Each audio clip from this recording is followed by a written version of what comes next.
I am Ferdinand Marcos, and I am the President of the Republic of the Philippines.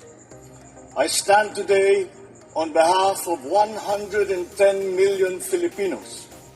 Hi everyone, hello universe, it's me again. Shoutout sa inyo mga kababayan. But anyway, mayroon tayong upload videos update. Siyempre kanina, 'di ba, nagpunta ang Pangulo diyan sa Davao, December 3, no? 2025. So ngayon, of course, December 4 na, 2025. Alam niyo, ang Pangulo kasi mga kababayan, pag pumunta yan sa isang region or ibang lugar, hindi po niya nakakalimutan yung mga kasunduluan. Totoo yun. Lagi niya po binibisita. Actually, ang dami pong video yan. Hindi ko lang in-upload. But syempre, sometimes, katulad nito, ayan o, shout out sa mga Marcos Loyalty supporters, Filipino and OFW. Ayan, basahin po natin mga besa. Sabi po dito ng PCO, ayan. Mas matatag na support na para sa ating mga sundalo sa Mindanao. Saan kaya yan? Davao ba talaga? Sa talk to the troops ng Pangulong Marcos Jr. sa Eastern Mindanao Command, inihayag niya ang pagtaas ng base base pay, ayan, simula January 26, mas mataas na subsistence allowance at patuloy na pagbibigay ng kagamitan at training upang mapalangas ang kanilang kakayahan sa serbisyo. Yan na.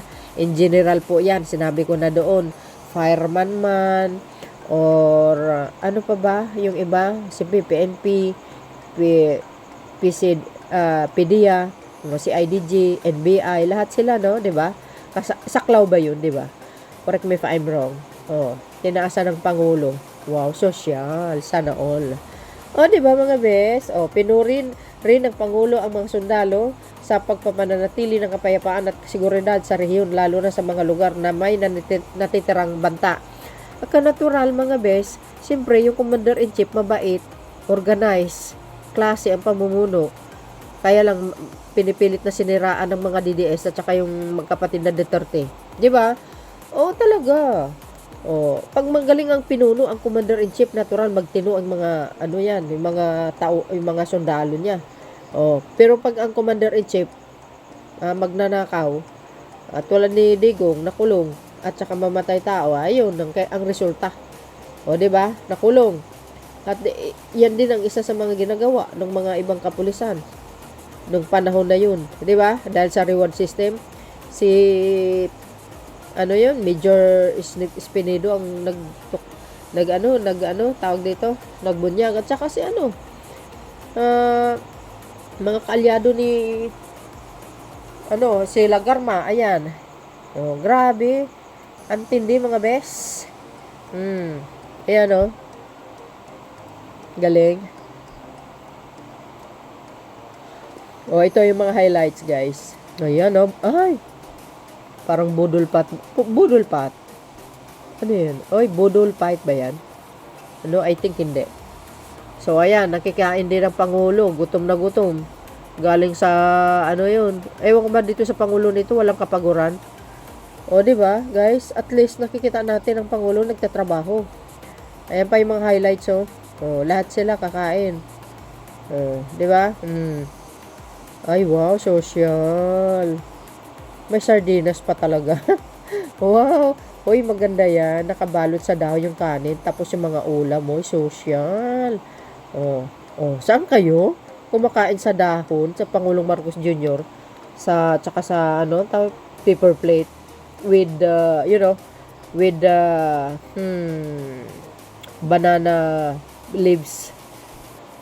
Wow. Nakisabay talaga ang Pangulo, guys, Yan. Yan? Scout Ranger yan. Ano ka ba? Di ba? Yan? Cowboy yan. Ika nga. Cowboy na Pangulo. See? Ay, lahat sila, mga beswa. Kumain. Dami niyan, Ala kayo, walang natitira sa labas. Joke lang. But anyway.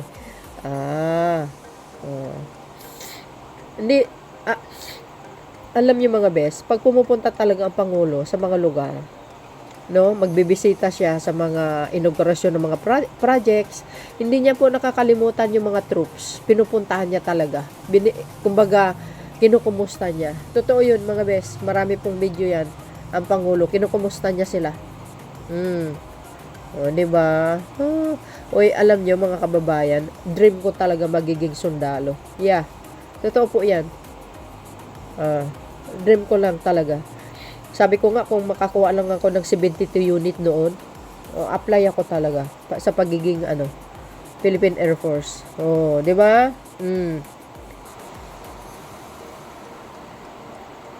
Oh, yan. Nakita niyo ang Pangulo.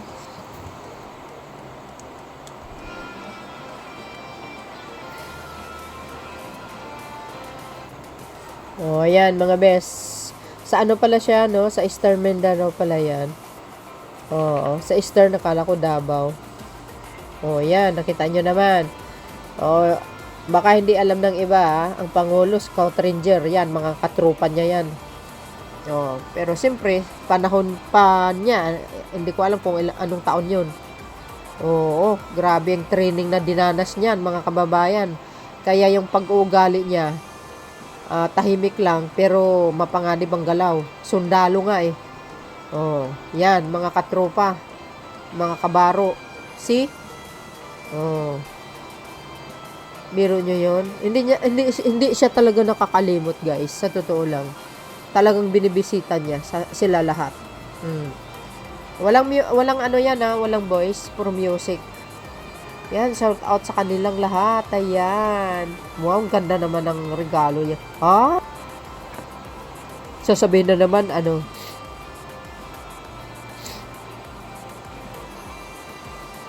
So, yun mga kababayan, uulitin natin, tinaasan ng Pangulo ang base pay nila. Start ng January po yan hanggang 2028 para sa kaalaman ng lahat.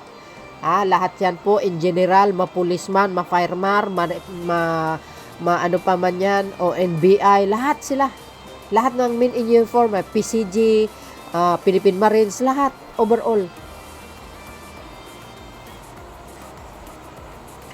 Oh, siguro naman na may napanood yung video natin, tsaka yung video ng Pangulo na sinasabi niya, ang mga men in uniform, tinaasan po ang base pay nila starting ng January hanggang 2028 po yan. Lahat po yan, pag sinabi mo men in uniform, kasama ng PCG, PNP, and si IDG, NBI, lahat, Philippine Marines, Philippine Air Force, lahat sila yan. O, diba? Saan kayo makakita niyan? So, yun guys, ang aking latest update. Maraming salamat sa inyong watching. See you again on my next upload. Bye. And babush. God bless Philippines. Congratulations sa ating mga men in uniform. O, diba? Babush. There's more.